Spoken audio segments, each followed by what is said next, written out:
आतंकवादियों ने पहलगाम में आतंकवादी घटना को अंजाम देकर भारत के मस्तक पर चोट पहुंचाने की कोशिश की है। भारत की सामाजिक एकता को तोड़ने का भी प्रयास किया गया है। उन्होंने भारत के माथे पर वार किया, हमने उनकी छाती पर वार किया है और छाती पर घाव किया है। पाकिस्तान के जख्मों का इलाज इसी बात में है कि वह भारत विरोधी और आतंकवादी संगठनों को पनाह देना बंद करे और अपनी जमीन का इस्तेमाल भारत के खिलाफ किसी भी सूरत में न होने दे। साथियों, आपको याद होगा कि लगभग 21 साल पहले स्वर्गीय अटल बिहारी वाजपेयी जी के सामने इसी पाकिस्तान ने इस्लामाबाद में डिक्लेरेशन किया था कि अब उनकी धरती से आतंकवाद एक्सपोर्ट नहीं किया जाएगा। मगर पाकिस्तान ने भारत को धोखा दिया है, पाकिस्तान ने भारत को छला है और आज भी वह धोखा दे रहा है। इसका खामियाजा अब उसको भारी कीमत करके भुगतना पड़ा है और यह कीमत यदि आतंकवादी वारदातें चलती रही तो लगातार यह बढ़ने ही वाली है। हमारे प्रधानमंत्री श्री नरेंद्र मोदी जी ने दो टूक शब्दों में आतंकवाद के खिलाफ भारत की नीति को रीडिफाइन कर दिया है, इसे परिभाषित कर दिया है, जो यह कहती है कि हिंदुस्तान की सरजमी पर किया गया कोई भी आतंकी हमला एक एक्ट ऑफ वार माना जाएगा। दोनों देशों में जो अंडरस्टैंडिंग बनी है फिलहाल वह इसी बात को लेकर है कि सरहद पार से कोई बेजा हरकत अब नहीं की जाएगी। अगर की गई तो बात निकलेगी तो बहुत दूर तक जाएगी। साथ ही हमारे प्रधानमंत्री ने यह भी साफ कर दिया है, आतंक और बातचीत कदापि एक साथ नहीं चलेंगे और अगर बात होगी तो आतंकवाद पर होगी और पाक ऑक्युपाइड कश्मीर पर ही होगी। साथियों, ऑपरेशन सिंदूर की कामयाबी ने पाकिस्तान में छिपे आतंकी संगठनों और उनके आकाओं को भी यह साफ बता दिया है कि वे कहीं भी अपने आप को महफूज और सुरक्षित न समझें। अब वे हमारे बहादुर भारतीय सेनाओं के निशाने पर हैं। दुनिया जानती है हमारी सेनाओं का निशाना अचूक है और वो जब वो निशाना लगाते हैं तो गिनती करने का काम वह दुश्मनों पर छोड़ देते हैं। साथियों, आज आतंकवाद के खिलाफ भारत की प्रतिज्ञा कितनी कठोर है इसका पता इसी बात से चलता है कि हमने उनके न्यूक्लियर ब्लैकमेल की भी परवाह नहीं की है। पूरी दुनिया ने देखा है कि कैसे गैर जिम्मेदाराना तरीके से पाकिस्तान द्वारा भारत को अनेक बार एटमी धमकियां दी गई हैं। आज श्रीनगर की धरती से मैं पूरी दुनिया के सामने यह सवाल उठाना चाहता हूं कि क्या ऐसे गैर जिम्मेदार और रोग नेशन के हाथों में परमाणु हथियार सुरक्षित हैं? मैं दुनिया के सामने यह सवाल खड़ा करना चाहता हूं। मैं मानता हूं कि पाकिस्तान के एटमी हथियारों को IAEA international atomic energy agency की निगरानी में लिया जाना चाहिए। मैं ये कहना चाहूंगा और साफ तौर पर कहना चाहूंगा। साथियों, हमारी सेनाओं हमारी सीमाओं पर अपनी मातृभूमि की रक्षा के लिए जिस तरह से आप सभी बिना रुके बिना थके दिन रात लगे रहते हैं वह अपने आप में अद्भुत है और अद्वितीय भी है। आपकी यही बातें हम सब भारतीयों के लिए मार्गदर्शक का कार्य करती हैं। यही कारण है कि मैं हमेशा आपसे मिलने के लिए उत्साहित रहता हूं ताकि आपके अंदर की ऊर्जा से हम सब भी कुछ प्रेरणा ले सकें। साथियों, आतंकियों ने पहलगाम में धर्म पूछकर हमारे निर्दोष लोगों को मारा। उसके बाद आपने जो जवाब दिया उसे पूरी दुनिया ने देखा है। उन्होंने यह नहीं सोचा कि आम नागरिकों ने उनका क्या बिगाड़ा है, उन्होंने ऐसा क्या किया है कि उन्हें मार दिया जाए। पर मैं यह कहना चाहूंगा, आतंकियों ने भारतीयों को धर्म पूछकर देखकर मारा, धर्म पूछकर मारा, तो हमने आतंकियों को उनका कर्म देखकर मारा है। उन्होंने धर्म देखकर बेगुनाहों की जान ली, यह पाकिस्तान का कर्म था। हमने कर्म देखकर उनका खात्मा किया, यह हमारा भारतीय धर्म है। एक रक्षा मंत्री के रूप में मुझे आप सबको बेहद नजदीक से वर्षों से जानने का और समझने का अवसर मिला है।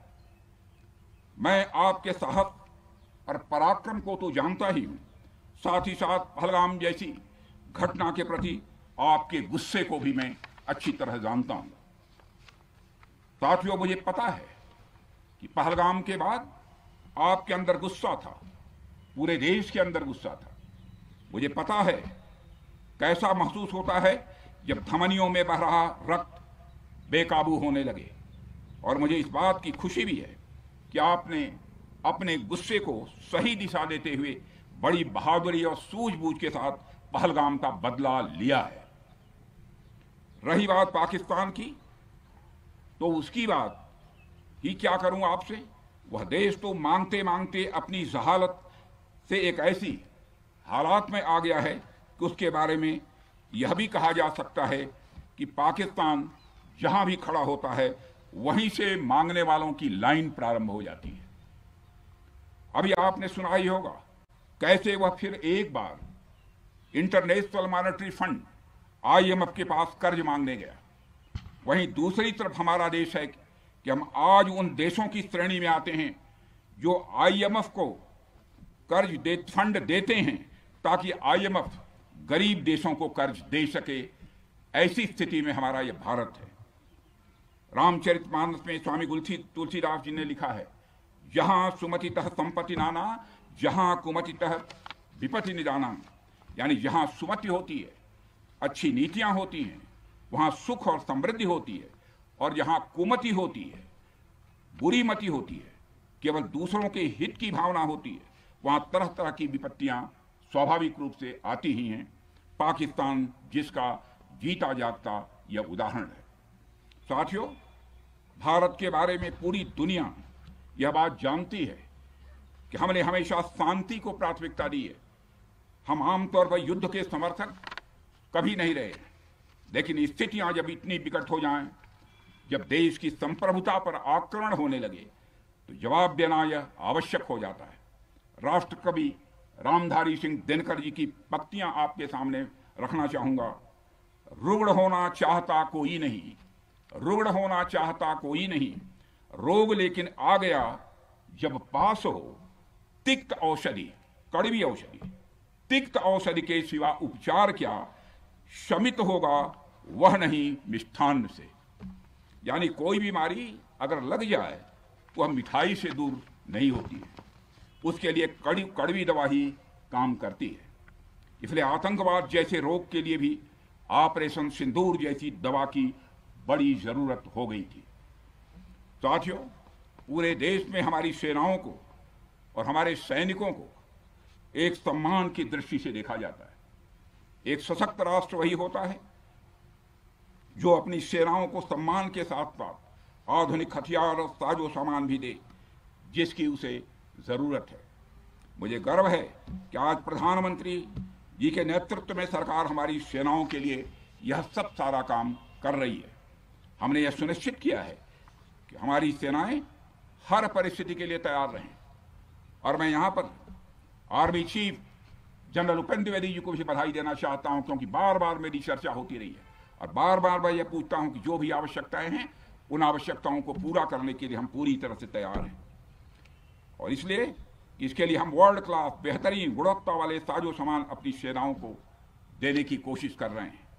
आज आधुनिक राइफल्स, मिसाइल डिफेंस शील्ड और ड्रोन्स जैसी नई पीढ़ी के कई इक्विपमेंट को तेजी से भारत में ही बनाया जा रहा है।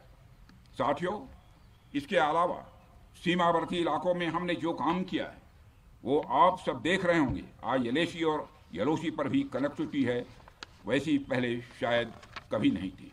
हमने हर स्तर पर यह दिखाया है कि हमारी सरकार केवल युद्ध भूमि पर ही नहीं बल्कि व्यक्तिगत रूप से और पारिवारिक रूप के साथ अपने सेना के जवानों के साथ खड़ी है। साथियों, अंत में एक बार फिर आप सभी को आपके शौर्य और पराक्रम के लिए हृदय से हार्दिक बधाई देता हूं।